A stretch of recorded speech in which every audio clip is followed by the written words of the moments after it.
نہیں ہوتی، پھر خود بخود خبر ہوتی ہے۔ حضرت سیدنا ابو ذر غفاری رضی اللہ تعالیٰ عنہ، قبیلہ بنو غفار ایک بڑی شاخ تھی قبیلوں میں سے، جو لوگ اس زمانے میں مالدار قبیلوں سے تعلق رکھتے تھے، ان میں سے ایک بڑا نام تھا۔ ساری زندگی چودراہٹ کی، لیکن میلاد ایک انقلاب کا نام ہے۔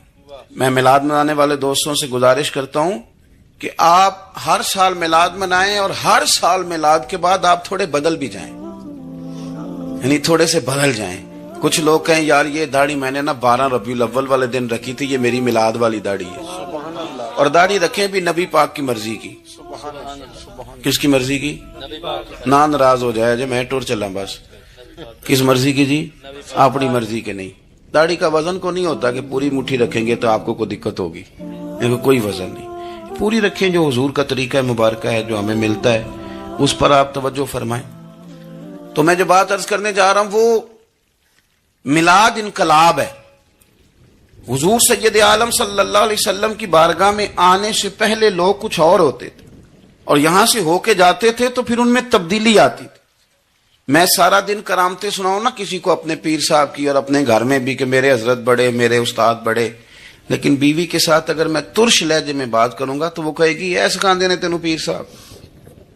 دوست کہیں گے یہ سکھاتے ہیں آپ کی کہانیاں نہیں چلتی، آپ کا کردار چلتا ہے۔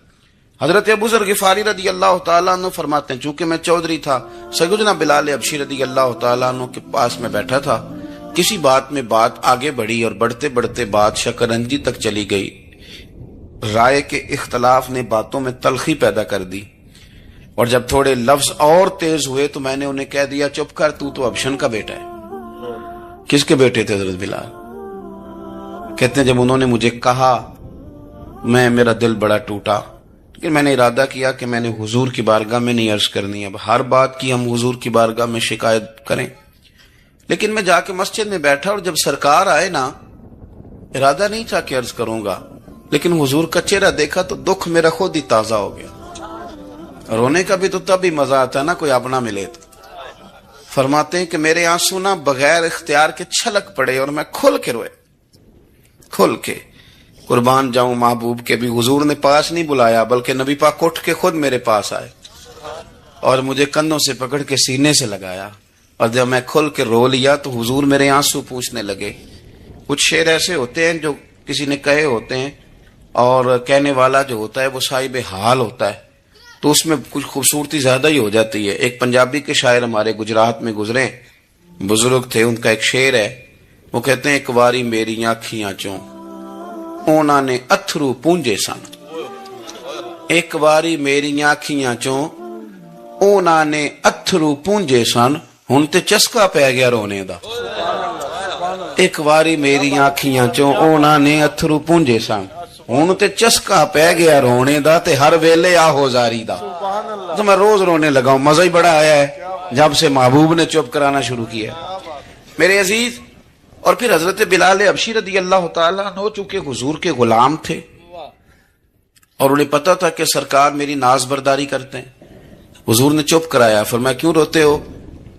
تو عرض کرنے لگے یا رسول اللہ صلی اللہ علیہ وسلم، اگر میں ابشن کا بیٹا ہوں تو میری تو غلطی کوئی نہیں نا، یہ تو تقسیم اللہ کی ہے نا۔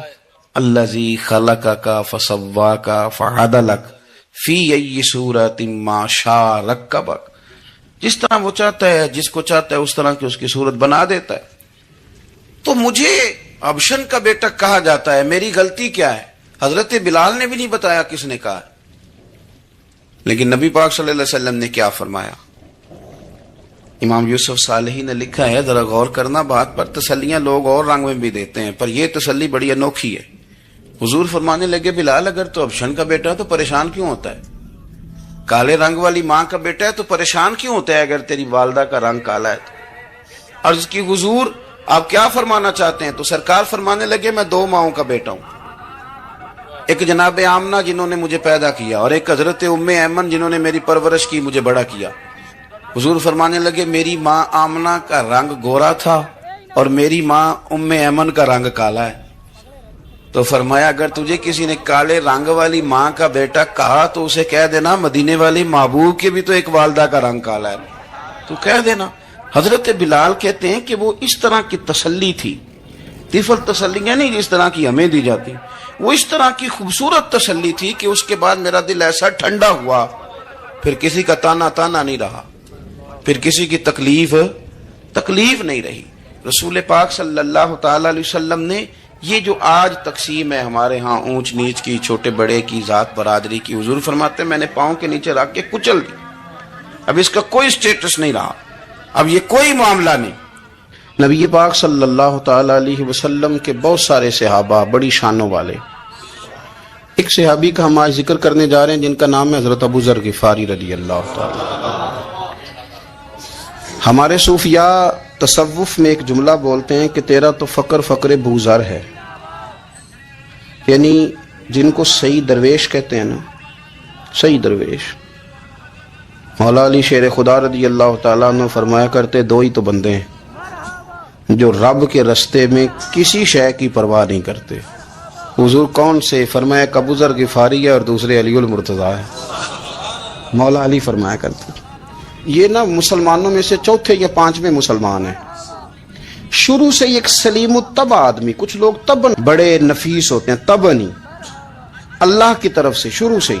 ان کا جو قبیلہ تھا بنو غفار وہ راہزنی کرتا تھا، لوگوں کو لوٹ لیتا تھا، شروع میں یہ کام کیا لیکن جب کچھ لوگوں کی چیخیں کانوں میں گئیں تو چھوڑ دیا، فرمایا نہیں یار طبیعت نہیں مانتی۔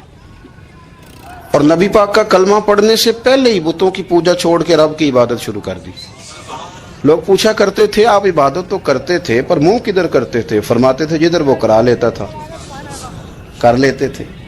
کسی نے انہیں بتایا کہ مکے میں ایک شخص ہیں جنہوں نے اعلان نبوت کیا ہے، آپ کی طرح کی باتیں کرتے ہیں، انہوں نے اپنے بھائی کو بھیجا، ان کا نام انیس تھا، پتہ کر کے واپس آئے، بھائی کہنے لگے ابو ذر، ان کا نام جندب ہے، اصل میں ذر ان کے بیٹے کا نام ہے اور کنیت سے زیادہ معروف ہیں، ابو ذر غفاری کہلاتے ہیں۔ فرماتے ہیں کہ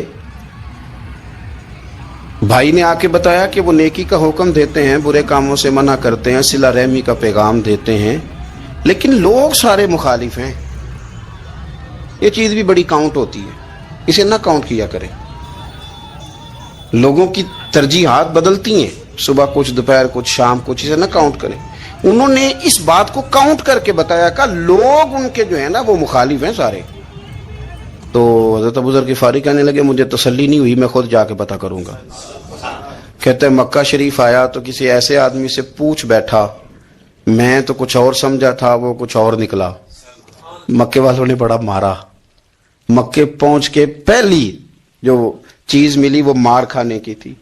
اب میں ڈرتے کسی سے پوچھتا ہی نہ، بھوک بھی بڑی تھی، رہنے کو جگہ نہیں تھی، حرم شریف میں لیٹا رہتا تھا۔ میرے نصیب دیکھو، مجھے ایک شخص نے نہ آ کے ہلایا، کہنے لگے اگر مناسب سمجھیں تو میں آپ کو دیکھ رہا ہوں کافی دیر سے، آپ کوئی پردیسی ہیں، آپ کا اپنا مہمان نہ بنا لوں؟ تو میں نے کہا آپ کا کیا نام ہے؟ کہنے لگے میرا نام ہے علی ابن ابی طالب۔ کہتے ہیں مولا کائنات گھر لے گئے، کھانا بھی کھلایا، جگہ بھی دی، سونے کو خدمت بھی کی، لیکن چونکہ میں تو پہلے ایک سے پوچھ کے مار کھا بیٹھا تھا، میں نے پوچھا نہیں میں کدھر آیا ہوں۔ رات رہے، اگلی رات بھی رہے، لیکن میں نے بتایا نہیں میں کس کام آیا ہوں۔ حضرت ابو ذر غفاری رضی اللہ تعالیٰ عنہ کہتے ہیں خود ہی مولا علی نے پوچھا بتا سکتے ہو کیسے آئے ہو؟ میں نے کہا رات رکھ لو گے؟ فرمایا بڑا کشادہ سینہ دیا رب نے مجھے، تو بات تو کر۔ کہنے لگے یار میں تو محمد مصطفیٰ کی زیارت کرنے آیا ہوں صلی اللہ تعالی علیہ وسلم۔ یہ بے نیاز لوگوں میں سے ہیں حضرت سیدنا ابو ذر غفاری، میں حضور کی زیارت کے لیے۔ حضرت علی کہنے لگے سویرے لے چلوں گا۔ انسان بزدل نہیں ہوتا، ہر انسان بزدل نہیں ہوتا، اور بلا وجہ ٹکراؤ کی پالیسی بنا لینا یہ بھی سیانے لوگوں کا کام نہیں۔ حکمت کے تقاضوں کے مطابق چلنا یہ بھی دلیر لوگوں کا ہی کام ہوتا ہے۔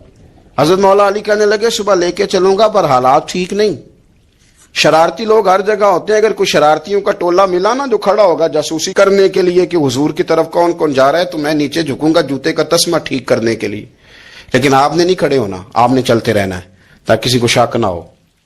کہتے ہیں اس ترتیب سے حضرت علی مجھے لے کے گئے، میں حضور کی بارگاہ میں پہنچا۔ مولا علی کہتے ہیں بڑے بڑے لوگ سوال کرتے تھے پر یہ شروع سے سلیم الطبع تھے، مجھے کہہ لینے دینا، جنہوں نے ماننا ہوتا ہے وہ لمبے سوال کرتے ہی نہیں، مان جو لیا تو لمبے سوالوں کی ضرورت ہی کوئی نہیں۔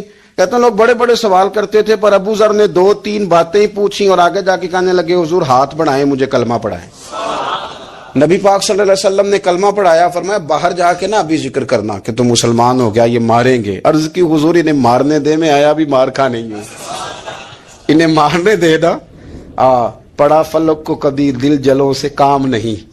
داغ دہلوی نے کہا تھا پڑا فلک کو کبھی دل جلوں سے کام نہیں, اور جلا کے راکھ نہ کر دوں تو داغ نام نہیں.